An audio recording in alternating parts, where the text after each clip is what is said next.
ਥੋੜੀ ਜਿਹੀ ਪੈਰਲ ਜਿਸ ਤਰ੍ਹਾਂ ਤੁਸੀਂ ਹੁਣ ਦੇਖ ਰਹੇ ਹੋ ਨਿਕਲੀ ਹੋਈ ਸੀ ਅਤੇ ਲਗਾਤਾਰ ਸਿੱਧਾ ਪੂਰੀ ਪਰਿਕਰਮਾ ਦੇ ਇਲਾਕੇ ਦੇ ਵਿੱਚ ਫਾਇਰ ਕਰ ਰਹੀ ਸੀ। ਇੱਥੇ ਦੋ ਸਿੱਖ ਨੌਜਵਾਨਾਂ ਨੇ ਬਹਾਦਰੀ ਨਾਲ ਲੜਦਿਆਂ ਸੈਂਕੜੇ ਫੌਜੀ ਮੌਤ ਦੇ ਘਾਟ ਉਤਾਰ ਦਿੱਤੇ। ਬੜੇ ਖੂਬੀ ਦੇ ਨਾਲ ਕਵਰ ਹੋ ਰਿਹਾ ਸੀ ਤੇ ਇਸ ਜਗ੍ਹਾ ਦੇ ਵਿੱਚ ਸਾਡੇ ਬਹੁਤ ਜ਼ਿਆਦਾ ਜਵਾਨ ਸ਼ਹੀਦ ਹੋਏ। ਇਹ ਜਿਹੜਾ ਮੈਨਹੋਲ ਤੁਸੀਂ ਦੇਖ ਰਹੇ ਹੋ ਇਸ ਦੇ ਵਿੱਚ ਇੱਕ ਆਦਮੀ ਬੈਠਾ ਹੋਇਆ ਸੀ ਤੇ ਉਹ ਆਪਣੇ ਹੱਥਾਂ ਦੇ ਨਾਲ ਇਸ ਇਲਾਕੇ ਦੇ ਵਿੱਚ ਗ੍ਰੇਨੇਡ ਸੁੱਟੀ ਜਾ ਰਿਹਾ ਸੀ। सिखों की बहादुरी की कहानी एक और फौजी की जबानी।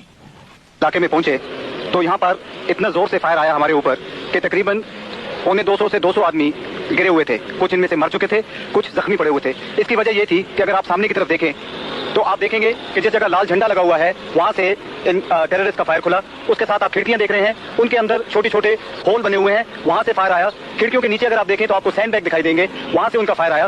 इसी के साथ साथ अगर आप अपनी नजर पिछली तरफ ले जाएं, फौजी घबराया हुआ है, पौने 200 चों 200 मंद है, पर इस दी पलटन का सिंघा ने उन्हीं ही सफाया कर दिता। बने हुए दिखाई देंगे। इन बंकरों से पीछे की तरफ से फायर हमारे ऊपर खुला। अगर आप और भी दाहिनी तरफ देखें अपने तो देखेंगे कि सरोवर के परली पार लंगर की बिल्डिंग के ऊपर और उसके दोनों तरफ जो मिनरेट हैं उनके ऊपर से और उसके ऊपर भी जो दीवार है और वाटर टैंक के ऊपर से बहुत ही भारी फायर हमारे ट्रुप्स के ऊपर खुला। इन सब की वजह से यहाँ पर हमारे ट्रुप्स की बहुत ही ज्यादा कैजुअल्टीज हुई। इन कैजुअल्टीज के बावजूद भी हमारे ट्रुप्स आगे बढ़ते गए। उन्होंने जो कुछ हथियार इस्तेमाल कर सकते थे किए और वो अकाल तख्त की तरफ आगे बढ़े। अगर आप अकाल तख्त की तरफ नीचे की तरफ देखें तो आपको दिखाई देगा कि उसके अंदर उसके संगमरमर के पत्थर को काट करके उसके अंदर बंकर बनाए गए हैं और उसके अंदर पिल बॉक्सेस बनाए गए हैं और जिसके अंदर से कि ऑटोमेटिक फायर आया, LMG का फायर आया। इस इलाके में कम से कम 20 से ऊपर LMG लगी हुई थी जिनका ऑटोमेटिक फायर हमारे ट्रुप्स के ऊपर आया। इसके अलावा जो मैंने आपको पहली जगह दिखाई है इन सब चीजों का फायर शामिल करते हुए ये तकरीबन एक किलिंग ग्राउंड सा बन गया था जिसके अंदर हमारे ऊपर बहुत नुकसान के लोग हैं, बल्कि मेरे नीचे सिख ट्रूप्स और बाकी हिंदू, मुस्लिम्स और क्रिश्चियंस के साथ एक मिलीजुली पलटन के हिस्सा।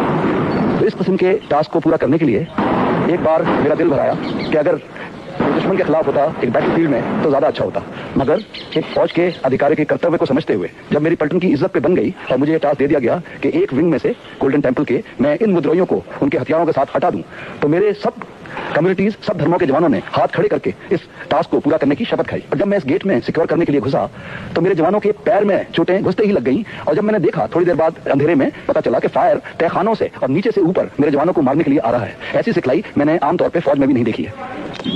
सरकार वालों इतने हथियार, इतने सोर्स वरतन दे ते नवीन हथियार होने के बावजूद भी सिख सूरबीरता नाल लगातार हुण तक लड़ते रहे हैं। भारतीय सरकार नूं वक्त पिया होया है